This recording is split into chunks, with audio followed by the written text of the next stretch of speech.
하나님의 말씀 창세기 16장 7절입니다. 창세기 16장 7절.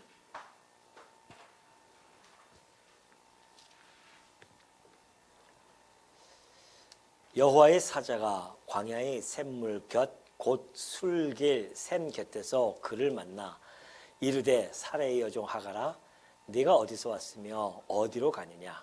그가 이르되 나는 내 여주인 사레를 피하여 도망하나이다. 여호와의 사자가 그에게 이르되 내 여주인에게로 돌아가서 그 수하에 복종하라.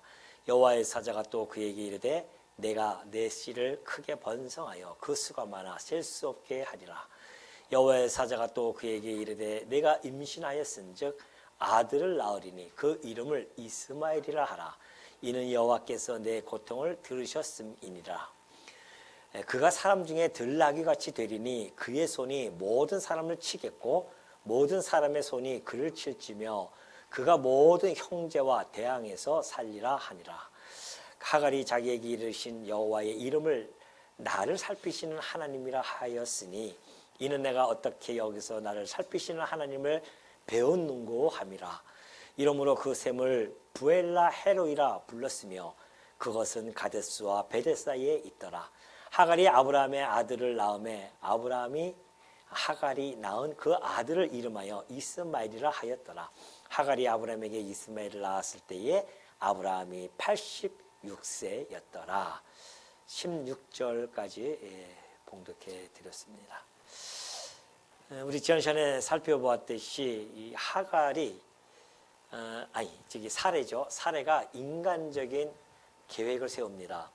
그 인간적인 계획의 결말은 참으로 마치 죄악의 사슬이 엮여진 것처럼 그렇게 아주 안 좋은 비참한 그러한 현실로 다가오게 되고요. 결국은 여러 가지 정말 갈등, 분열, 그리고 학대, 도망이라고 하는 이러한 결과를 결국 낳게 되어지는 그러한 우리가 내용을 살펴본 바가 있죠. 이제 하갈은 결국 사레 앞에 여주인 앞에서 도망을 합니다. 이것이 이제 7절부터 소개가 되어지는데요. 하갈이 이제 광야로 도망을 하다가 하나님께 약속을 받는 내용이 소개되어져 있습니다. 하갈이 이제 과거에 자기가 애굽에서 왔기 때문에 갈 데가 없잖아요. 그래서 결국은 애굽으로 다시 돌아가는 길이었습니다. 그때에 바로 하나님의 여호와의 사자가 나타나죠.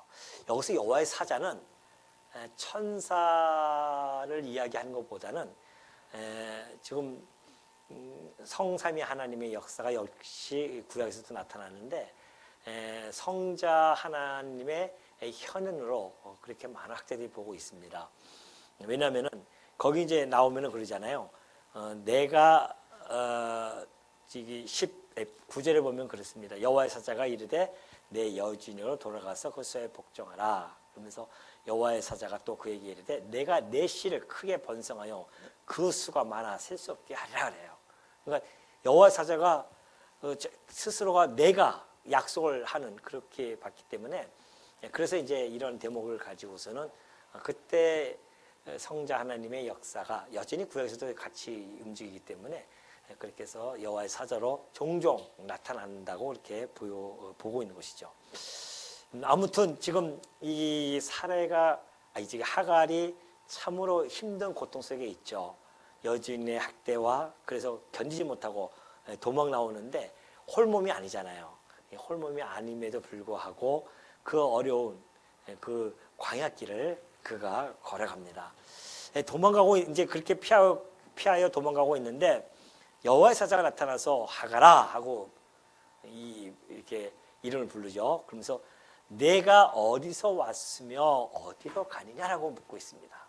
어디서 왔으며 어디로 가는가? 어디서 왔으며 그죠?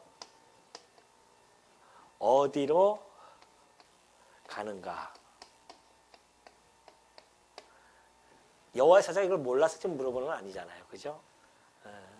근데 이 이야기는 지금 그 하갈의 그 현주소를 인생에 있어서 그 현주소를 묻고 있는 것이죠. 네가 지금 사실은 여주인 사라에 함께 있어야 되는데 거기서 떠나서 지금 애굽으로 돌아가고 있단 말입니다. 그러니까 네가 어디서 왔으며 지금 어디로 가느냐. 너의 지금 현주소가 어딘데 네가 지금 어디로 가고 있느냐라고 하는 그 질문을 여호와의 사자가 해주고 있습니다. 이런 말씀 속에서 우리는 많은 걸 또 이렇게 생각하고 또 묵상을 하게 됩니다. 이 질문은 비단 하갈에만 이어지는 건 아니죠. 오늘 이 땅에 우리가 살아가면서 우리도 이 실존적인 문제에 대한 질문이 여전히 우리들에게는 항상 있어져야 됩니다. 왜냐하면 우리도 우리의 주인이신 그리스도를 떠나서 곁길로 갈 때가 참 많이 있잖아요. 어디로 가는지도 모르고 그냥 갈 때가 있죠. 그때에 우리의 주님께서는 이렇게 계속해서 우리에게 끊임없이 질문을 하는 거죠. 네가 지금 어디서 왔으며 어디로 가는가. 이 질문에 대한 답을 우리가 확고하게 가지고 있지 않으면은 이 땅에 살아가면서 참으로 어려움 속에 처할 때가 참 많이 있습니다. 우리는 이 답을 여러분은 다 가지고 있을 것입니다. 한번 물어볼까요? 어떻습니까? 여러분은 어디서 왔으면 어디로 갑니까? 예, 정확한 답이네요. 제가 또 그렇게 답을 구하는 답이 정확하게 나왔습니다. 우리는 뭐예요? 주께로 왔으며 주께로 가는 중입니다. 이거 얼마나 명쾌한 대답입니까? 세상 사람들은요, 이 질문 해보십시오. 몰라요. 내가 어디서 왔지? 아니, 오고 싶어서 온 것도 아닌데? 그러잖아요. 본인이 오고 싶어서 온 것도 아니고 어느 날 응애하면서 태어났는데 또 살다 보니까 지금까지 살아온 거예요. 60년, 50년, 40년 때는 70년, 80년까지 살아온단 말입니다. 그러면 어디로 가느냐? 그러면 온지는 몰라도 가는 건 알 수 있지 않느냐? 물어봐도 그것도 모른다는 겁니다. 그러면서 열심히 살아가고 있잖아요. 참 담대하죠? 아니, 어디서 왔으며 어디서 가는지도 모르는 자기 어떤 실존적인 이런 문제에 대해서 깊은 묵상도 없이 그냥 하루하루 살아갑니다. 그러나 밥만 먹으면 최고라 생각하고 살아가는 거죠. 그게 지금 이 어둠 속에 살아가는, 빛 가운데 있지 아니하고 어둠 속에 살아가는 모든 사람들이 가지고 있는 심각한 문제입니다. 근데 이것을 문제로 여기지 못해요. 그게 더 문제죠, 지금. 뭐가 문제인지 모르고 살아가는 것이. 그러니까 오로지 보이는 이 세상에서 이루어지는 것들, 또 이루어질 것들만 생각하고 살아갑니다. 땅만 보고 살아가는 존재들이죠. 근데 놀랍게도 여러분은 하나님께서 땅만 보는 우리의 고개를 얼로, 예? 하늘을 향해서 보게 해줬단 말입니다.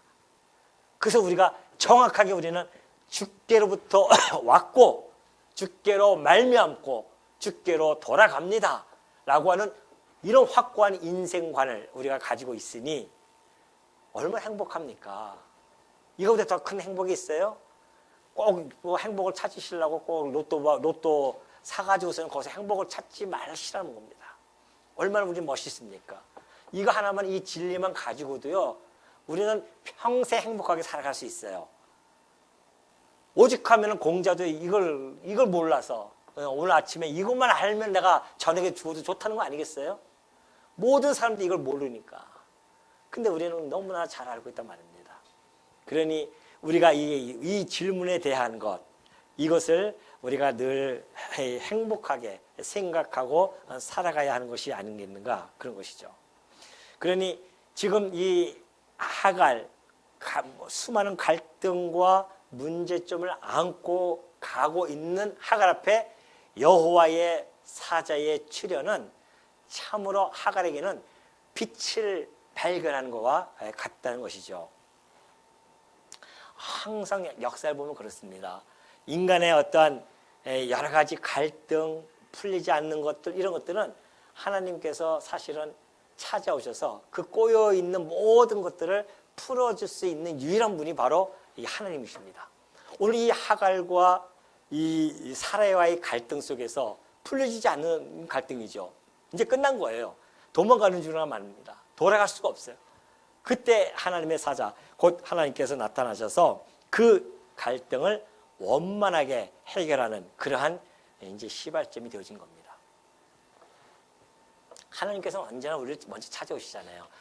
이 하나님이 우리에게 찾아오시는 가장 절정이 뭔지 아십니까? 하나님이 우리에게 찾아오셨던 그 절정의 역사적 사건, 그것이 그리스도의 성육신 사건이에요. 죄 문제 때문에 우리는 해결할 수가 없잖아요. 하나님과 우리의 관계 갈등을 해결할 수가 없었어요. 그러나 그 해결할 수 있는 분은 하나님이시기 때문에 하나님이 직접 찾아오셔야 돼요.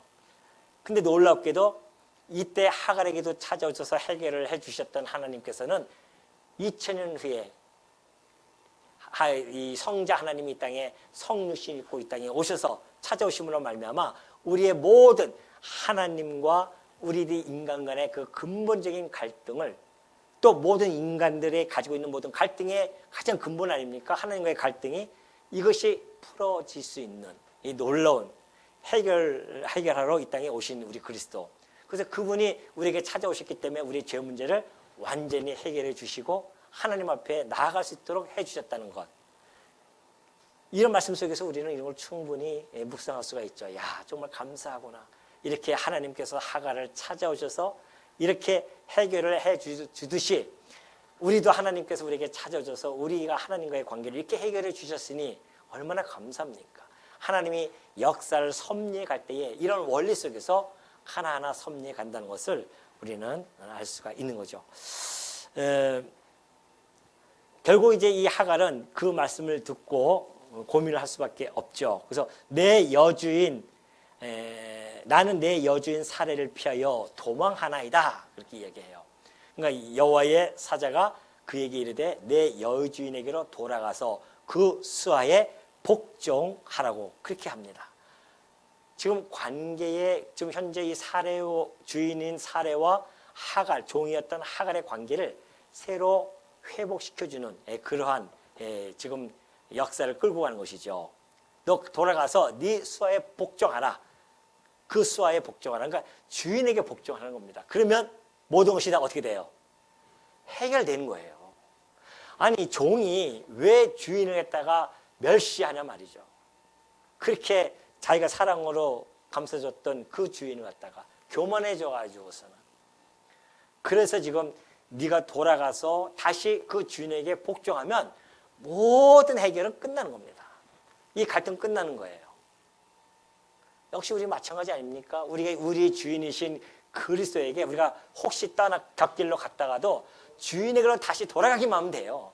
거기서 주의 말씀에게 복종하고 그 안에 들어가 있으면은 우리의 모든 갈등들을 다 해소시킬 수 있는 그 원리를 지금 잘 여기서 보여주고 있습니다. 그래서 여호와의 사자가 또 그에게 이르시되 내가 내 씨를 크게 번성하여 그 수가 많아 셀 수 없게 하리라 하면서 약속을 해 주십니다. 하갈은 엄청난 약속을 받죠. 현실을 도피해서 도망가던 하갈에게 여호와의 사자가 나타나서 갈등의 문제를 해결해 주고 그걸 돌파하게 하죠.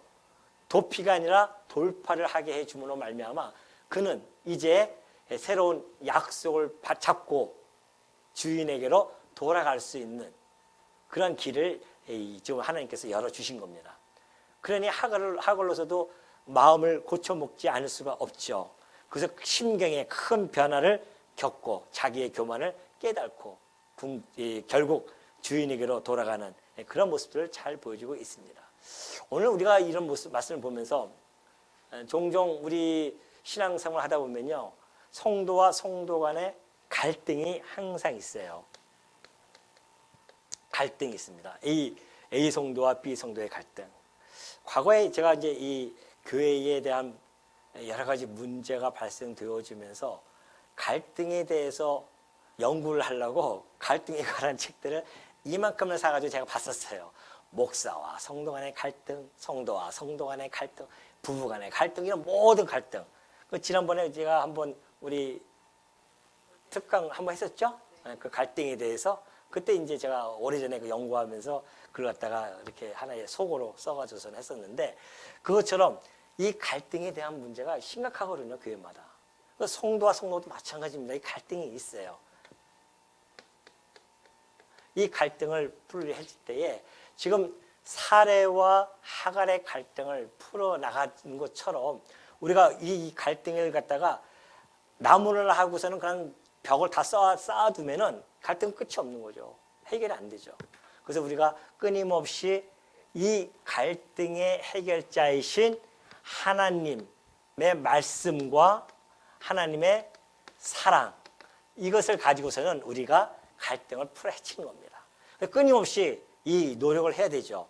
저 성도와 이 성도 간에 갈등이 있다고 한다면 이런 하나님의 말씀과 사랑으로 나를 다지게 하고, 그래서 먼저 그분에게 마음의 문을 열기도 하고, 그래서 이 끊임없이 하다 보면은 하나님께서 그 마음을 아시죠.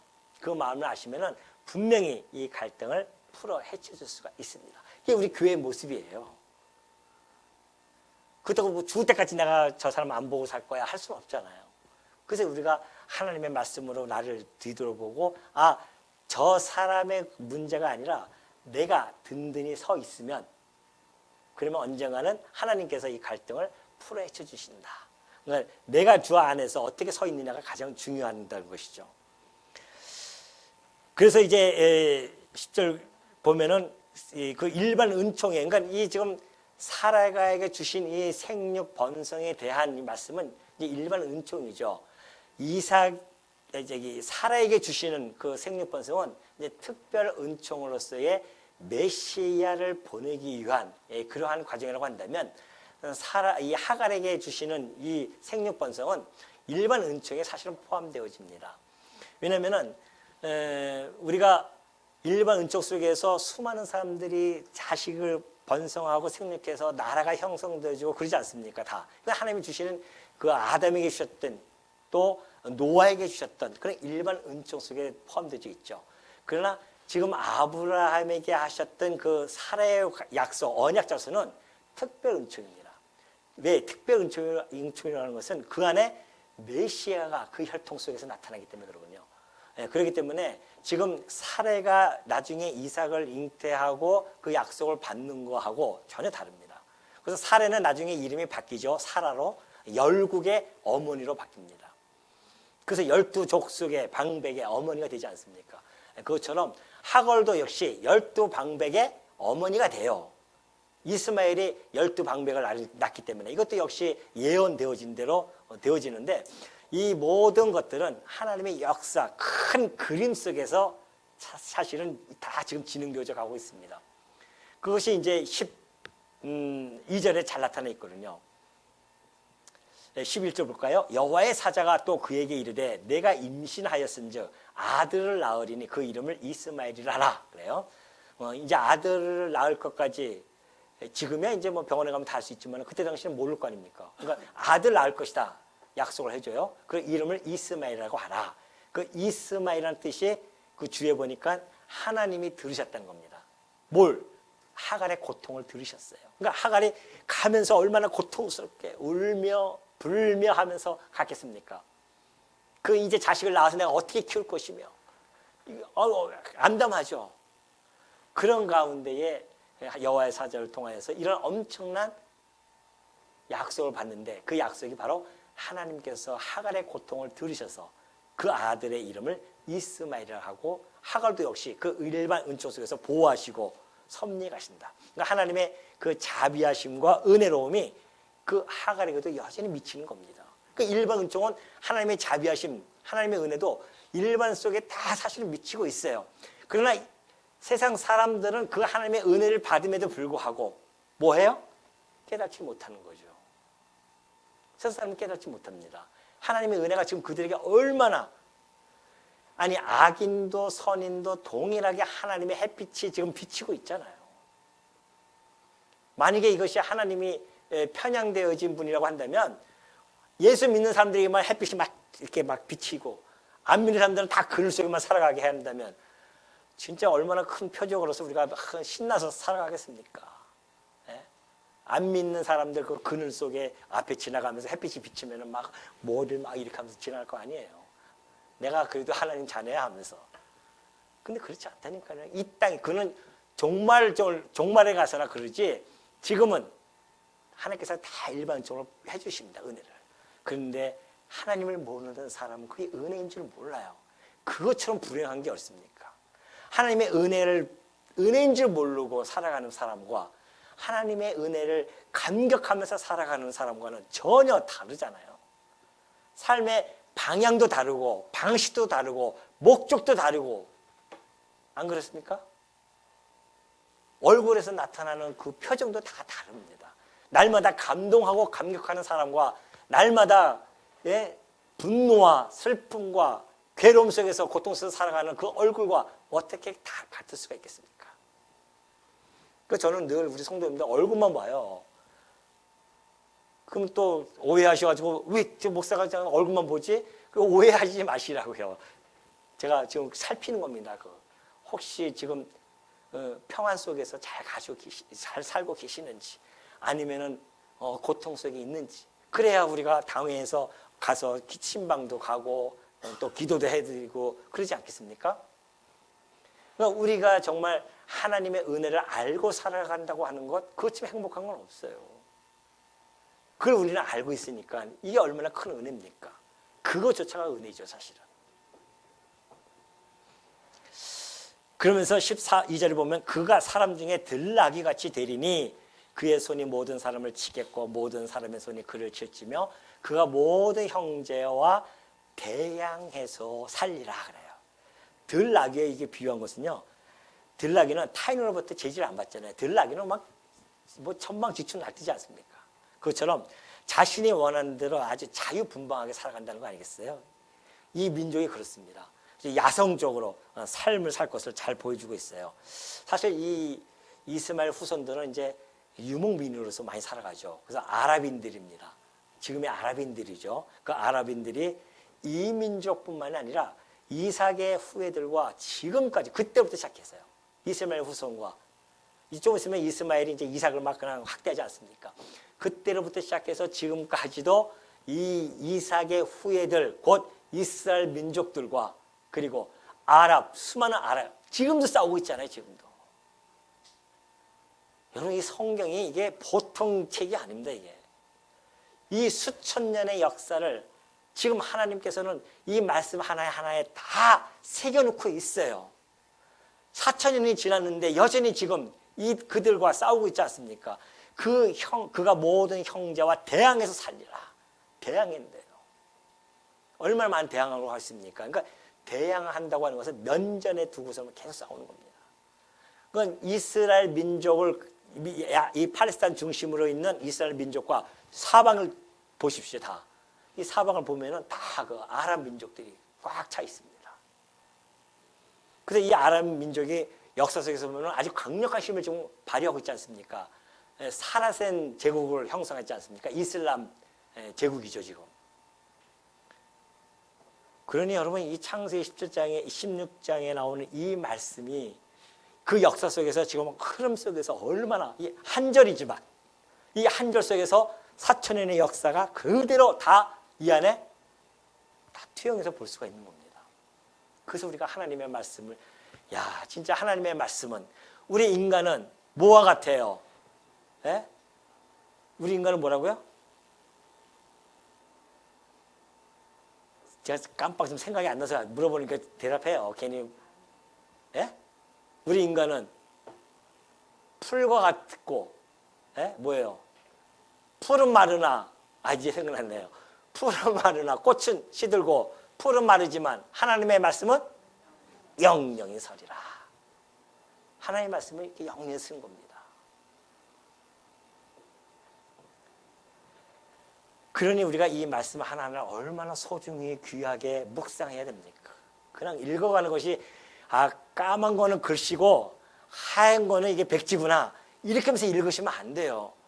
이 말씀을 하나하나 읽으면서 하나님의 그 섭리의 그 역사 그것이 마치 주마등처럼 그냥 파노라마처럼 쫙 펼쳐져야 됩니다. 하갈이 자기에게 이르신 여호와의 이름을 나를 살피시는 하나님이라 하였으니 이는 내가 어떻게 여기서 나를 살피시는 하나님을 배웠는고 함이라. 이러므로 그 샘을 부엘라 헤로이라 불렀으며 그것은 가데스와 베레 사이에 있더라.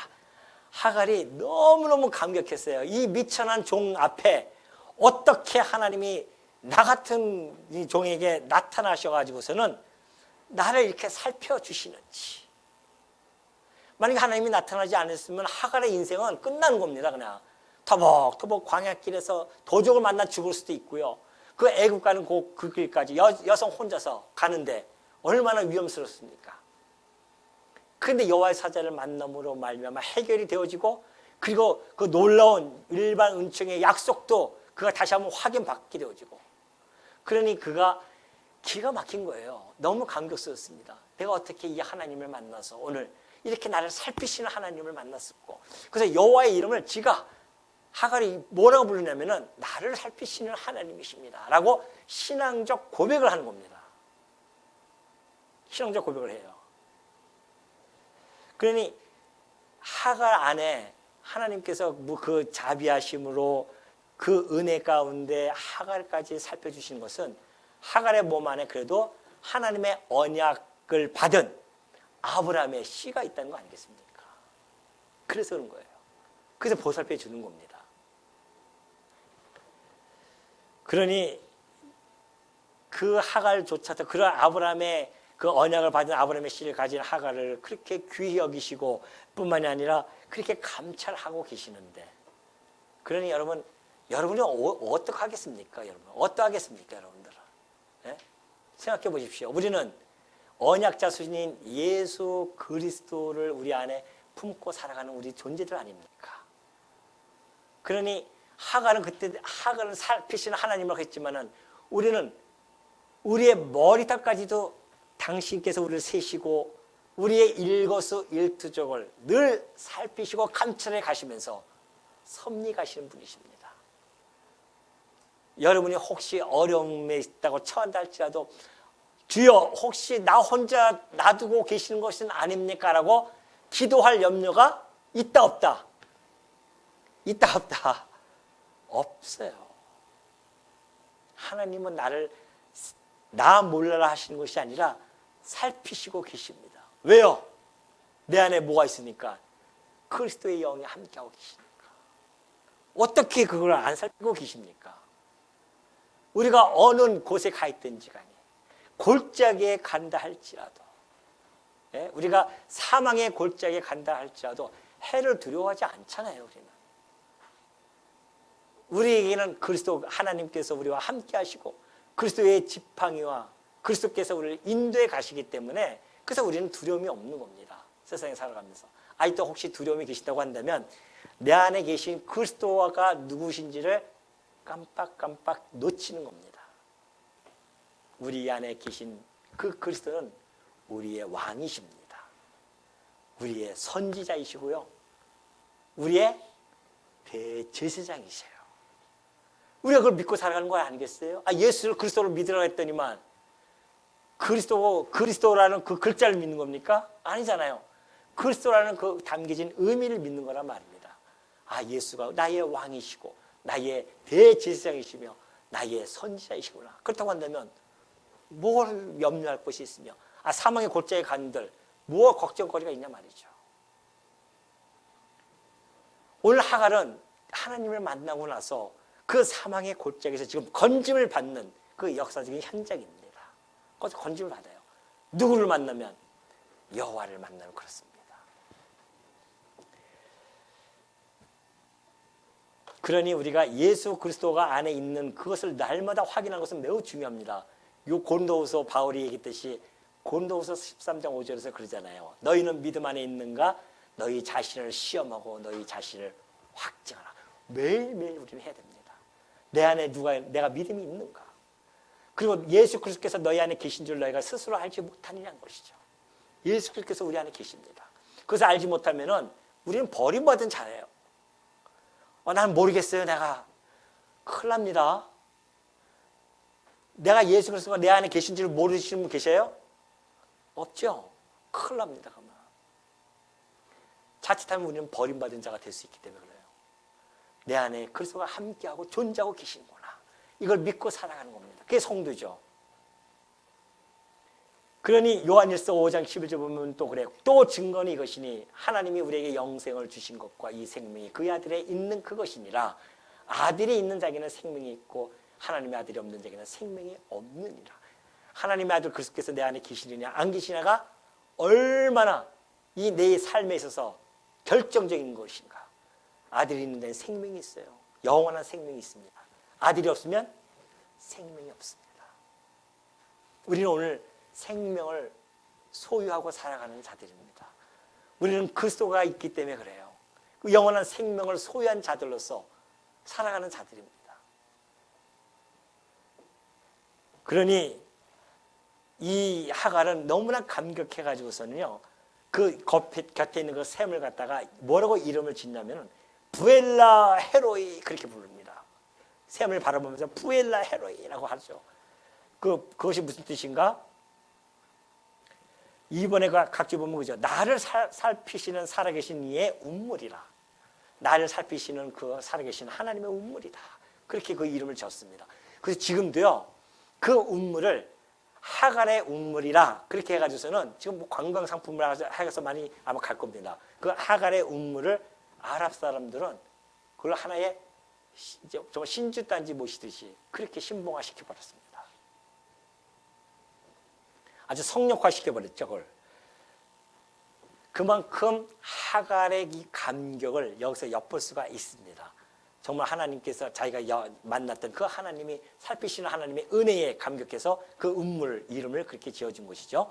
하갈이 아브라함의 아들을 낳음에 아브라함이 하갈이 낳은 그 아들을 이름하여 이스마엘이라 하였더라. 하갈이 아브라함에게 이스마엘을 낳았을 때에 아브라함이 86세였더라. 자, 드디어 몸종 하갈이 아브라함의 아들을 낳았고 이스마엘을 낳습니다. 이 광야에서의 이 신앙 체험, 그 결과로 말미암아 하갈은 주인에게로 돌아갔고, 그리고 그 아들을 이스마엘이라고 이름을 짓게 하죠. 아브라함에게 내가 이렇게 만났는데 그 아들 이름을 이스마엘이라고 하나님이 하시더라. 그래서 이제 그 이스마엘을 졌어요. 그렇기 때문에 그 신앙의 체험을 잘 자기가 받아들였고 아브라함에게도 전했고, 그래서 사례도 이를 수용을 해줘가지고서는 그걸 다시 받아들인 거죠. 그래서 모든 해결이 다 갈등의 모든 해결이 끝납니다. 하나님의 이 말씀을 통하여서 다 모든 것이 끝났습니다.